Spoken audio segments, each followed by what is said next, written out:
항상 주님의 자리에 사모하고 이 자리에 나오신 모든 분들 환영하고 축복합니다. 오늘 하나님께서 모세에게 특별한 말씀을 주셨습니다. 바로 제사입니다. 왜 하나님께서 제사를 요구하시는 것일까요? 한 가지 제사만 요구하신 것이 아니라 여러 가지 제사를 드리라고 하십니다. 하나님께서 요구하셨던 제사 중 그 첫 번째가 바로 번제입니다. 번제란 어떻게 드리는 제사입니까? 번제는 모든 것을 태워서 드리는 제사입니다. 번제를 통하여 왜 제물을 그냥 받지 않으시고 태워서 드리라고 하셨을까요? 상상을 해보십시오. 제물을 태워서 드릴 때 지독한 냄새와 연기는 피할 수가 없습니다. 그런데 하나님께서는 제물을 태워서 드리는 번제를 향기로운 제물이라고 하셨습니다. 짐승을 태워서 드리는 그 과정은 결코 향기롭지 못합니다.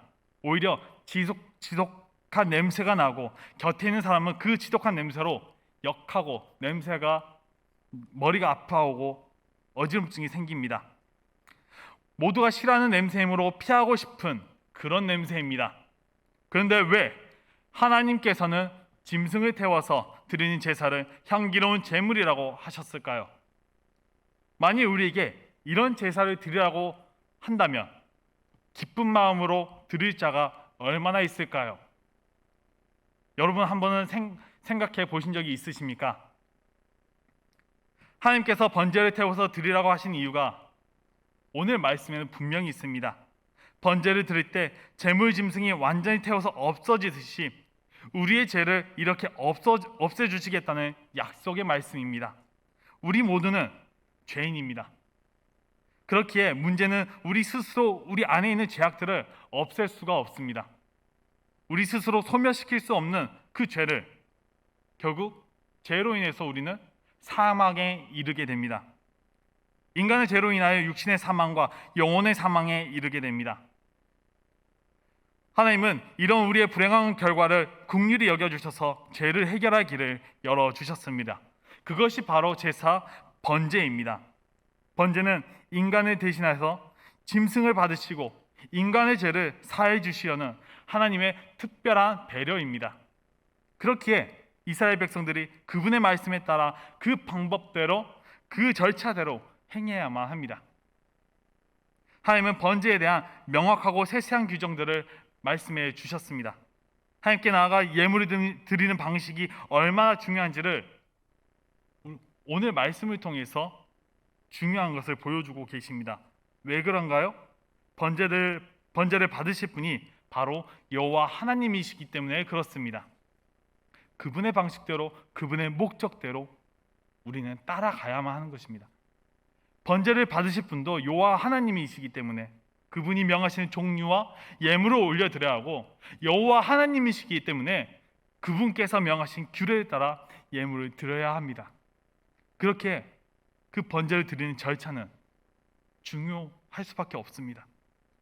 그것이야말로 하나님께서 원하시는 방법이고 하나님의 그 목적이 그곳에 있기 때문에 우리는 하나님이 원하시는 방식대로 예배를 나아가고 준비해야 하는 것입니다. 레위기는 회막이 지어진 이후 제사에 대해서 이야기를 하고 있습니다. 하지만 회막이 지어지기 이전까지는 하나님을 만나기 위해서는 어떻게 해야겠습니까? 대표자인 모세가 시내산에 올라가서 하나님을 만나야 했습니다. 시내산을 모세만이 올라갈 수 있는 정상과 여호수아와 다른 장로들이 올라갈 수 있는 중턱, 그리고 모든 백성이 머무르는 산 아래로 나뉘어 있습니다. 그렇기에 모세만이 하나님과 소통을 했고 그 말씀을 받고 내려와서 백성들에게 전달했습니다. 그러다가 회막도 시내산과 똑같이 거룩하게 구분해서 지어졌습니다. 대제사장이 들어갈 수 있는 지성소와 제사장이 들어갈 수 있는 성소, 그리고 모든 백성이 나올 수 있는 성막들로 나뉘었습니다. 근데 여기에서 가장 중요한 차이점이 있습니다. 회막이 지어지기 이전까지는, 즉 시내산에서는 하나님이 정상에 계셨습니다. 하나님의 말씀을 듣기 위해서는 모세가 그 정상까지 올라가야 했습니다. 그러나 이제는 여호와 하나님께서 백성들의 진영 가운데 회막에 임하신 것입니다. 하나님께서는 저 멀리 시내산 꼭대기에서 있는 것이 아니라 백성들의 일상 가운데 그들 사이에 임재하신 겁니다.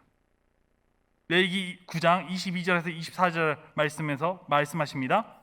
아론이 백성을 향하여 손을 들어 축복함으로 속죄제와 번제와 화목제를 마치고 내려오니라. 모세와 아론이 회막에 들어갔다가 나와서 백성에게 축복하며 여호와의 영광이 온 백성에게 나타나며 불이 여호와 앞에서 나와 제단 위에 번제물과 기름을 사른지라. 온 백성이 이를 보고 소리 지르며 엎드렸더라. 아멘.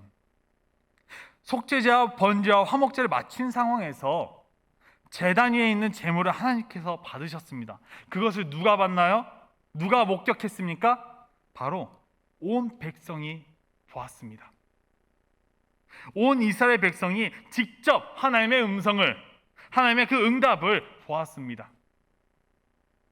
이 모든 것이 모든 백성을 향하여 이루어졌다는 사실이 우리에게는 큰 소망이 되는 것입니다. 나만 보고 나만 느끼는 것이 아닙니다. 특정 인물과 소수 인원만이 하나님의 응답을 보는 것이 아닙니다. 모두를 향해 열려있는, 백성을 향한 하나님의 놀라우신 사랑하심이 있음을 이 구절에서 느낄 수가 있습니다. 그래서 우리 가운데 계신 하나님, 항상 함께 하시는 하나님이 우리의 마음속에서, 우리의 속에서 끊임없이 고백되어지는 이유가 이것 때문입니다. 나랑 급이 다른데, 격이 다른데 그 낮은 곳, 우리 가운데로 하나님께서 직접 오셨던 것입니다. 이것이 은혜고 내 안에 감격이 되는 것입니다. 어디서 많이 본 장면 아닙니까? 맞습니다. 예수 그리스도께서 이 땅에 오신 사건입니다. 이 얼마나 큰 기쁨입니까? 이 얼마나 큰 은혜입니까? 우리가 그 은혜를 누리고 있고 우리가 그 은혜를 받아 살아가고 있습니다. 감사의 고백이 이루어지고요, 감사의 찬양이 흘러나올 수밖에 없는 겁니다. 왜요? 내가 그걸 누렸기 때문에, 내가 그 사랑을 받았기 때문에 우리는 예수 그리스도의 힘입어 앞으로 나아갈 수 있는 것입니다. 하지만 많은 사람들은 레위기만 보게 되면 처음 드는 생각이 뭐예요? 딱딱하고 무겁고 법 이야기처럼 느껴집니다. 근데 실상 보면은 그 속에는 딱딱한 것이 아니라 막 어렵고 무섭고 그런 것이 아니라 그 속을 보면은 하나님께서는 제사를 통해서 하나님의 마음을 알려주고 계시다는 사실입니다. 레위기 처음부터 하나님께서 회당에 모세를 부르시며 말씀하십니다. 레위기 1장 2절 말씀입니다. 이스라엘 자손에게 말하 이르라. 너희 중에 누구든지 여호와께 예물을 드리려거든 가축 중에서 소나 양으로 예물을 드릴지니라. 하나님께 제사 드릴 수 있는 자는 누구입니까? 하나님의 백성이 된 자들입니다. 그들 누구나 하나님께 올려드릴 수 있습니다. 말씀처럼 너희 중에 누구든지 드릴 수 있는 것입니다. 하나님의 백성이라고 한다면 남녀노소 막론하고 나그네도 이방인도 그 모두가 평등하게 하나님께 예배할 수 있다는 사실입니다. 그렇게 누구든지 예물을 드리려고 할 때 제사는 시작되어지게 되는 겁니다. 물론 예물에 관하여 이런저런 규정들이 많습니다. 하지만 제사를 시작할 때 마음가짐이 무엇입니까? 여호와께 예물을 드리려거든. 강제로 하는 것이 아닙니다. 자원하여 드리는 겁니다. 내 마음에 하나님 예배 드려야겠네요. 하나님께 영광을 올려드리고 싶은데 그 마음이 들었을 때 드리라는 겁니다. 제사의 시작은 마음으로부터 시작되는 겁니다. 하지만 사람들은 또 오해하곤 합니다. 많이 내면, 내가 좀 더 많이 내면 복을 더 받겠지, 또는 적게 내도 괜찮겠지. 머릿속에서 계속 계산기가 두드려지는 겁니다. 하지만 그건 다 뭔가요? 인간적인 생각입니다. 하나님께서는 제물을 다양하고 흔한 것으로 정하신 이유가 무엇 때문인가요? 하나님의 백성들의 입장에서 생각해 주셨고 그들과 함께하고자 오신 것입니다. 각자의 형편에 맞게 하나님께 드려야 한다는 거예요. 하나님께서 정말 원하시는 제사, 하나님께서 원하시는 예배란 무엇이냐? 내 마음으로부터 우러나와서 나의 행동으로까지, 내가 그 제물을 준비하는 그 과정까지, 그래서 마치는 그 순간까지 하나님께 올려드리는 그 마음이 있기에, 하나님께 무엇을 드리려는 그 마음이 있기에 그 마음을 보신다는 사실입니다. 하나님을 향한 자원하는 마음과 내가 해야겠다는 스스로의 그 자발적 의지가 예배에 들어가기 전부터 이미 시작되고 있었다는 거예요. 그렇게 하나님의 그렇게 마음의 준비와 흠없는 제물을 이끌고 회막문에서 하나님께 나아옵니다. 당시의 제물이 무엇입니까? 가축 중에서 소, 양, 염소, 비둘기였습니다. 희소한 제물이 아닌 정말 백성들이 쉽게 구할 수 있는 그런 제물이었습니다. 이렇게 드려진 제물은 흠이 없어야 했습니다. 근데 이런 생각이 들 수도 있어요. 왜 흠이 없는 제사를 드려야지? 흠이 있어도 괜찮지 않나? 다 불사르면, 번제니까 불사르면 다 괜찮은 거 아닌가? 어차피 불에 타면은 다 제가 될 텐데 무슨 상관이 있을까? 과연 이게 의미가 있는 건가? 이렇게 생각할 수도 있습니다. 그러나 흠이 있고 없고의 차이는 분명하게 나타납니다. 말라기의 상황을 보십시오. 더러운 떡을 올려놓고 병든 것, 저는 것을 제단 위에 드리고 하나님 앞에서 하는 말이 고작 우리가 어떻게 주를 더럽게 하였나이까? 뻔뻔하게 그런 말을 합니다. 우리는 쉽게 생각해서는 안 됩니다. 단순히 이것이 단순히 하나님께 올려지는 예물이다, 제단에 올라가는 그 번제물이다, 그렇게 생각해서는 안 됩니다. 하나님께서는 번제물을 통해서 예배자를 알아보고 계시라는 거예요. 우리는 어떠한 마음으로 예배의 자리에 서갑니까? 신명기 18장 13절에 말씀하십니다. 너는 내 하나님 여호와 앞에서 완전하라. 예배란 무엇입니까? 하나님 앞에 나아오는 자리예요. 하나님 앞에 무릎 꿇고 나아가는 자리예요. 그 제물이 예배자의 자원하는 마음으로 한다면은 우리는 불완전하지만 그럼에도 하나님 앞에서 흠없는 제사, 흠없는 예배를 드려야만 한다는 겁니다. 마음으로 하나님께 드리기를 결정했다면 하나님께서 받으실 때 기뻐 받으셔야 하지 않겠습니까? 신약에서 말씀합니다. 에베소서 5장 26절에서 27절, 이는 곧 물로 씻어 말씀으로 깨끗하게 하사 거룩하게 하시고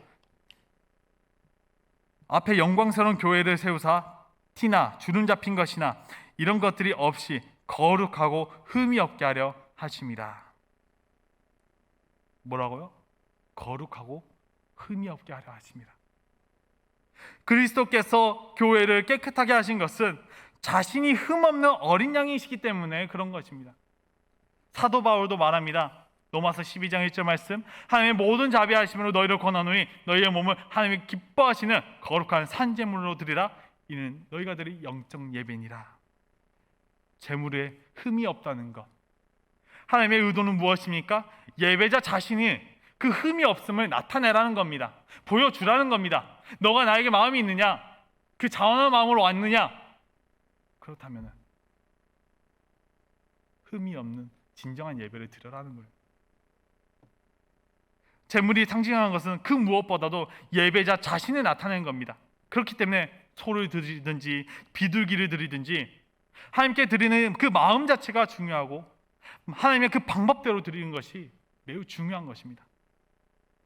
그렇게 이것이 레위기 1장 3절에 나온 하나님께서 기쁘시게 받으시도록 드리는 겁니다.